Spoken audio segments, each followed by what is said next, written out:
যে 5ই আগস্ট যেদিন ছাত্র জনতার অভ্যুত্থানের মধ্য দিয়ে জাতি আরেকবার স্বাধীন হলো, সেই রাত্রেই আমি গিয়েছিলাম হাসপাতালে তার একটা বক্তব্য নেওয়ার জন্য। কারণ আমরা যেটা আশঙ্কা করছিলাম যে এরপরে আপনার আইন শৃঙ্খলা পরিস্থিতি নিয়ন্ত্রণ করা যাবে না, দেশনেত্রীর একটা বক্তব্য খুব বেশি প্রয়োজন ছিল।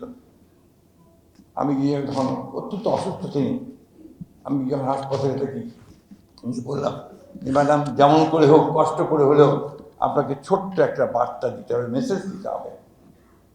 তিনি পথে বলে আমি কি পারবো? তাকে যাই ছিলেন বলেন পারবেন। আমরা সেখানে বসেই উনি ধারণা দিলেন, আমরা 4-5 লাইনের মধ্যে একটা বার্তা তৈরি করেছিলাম।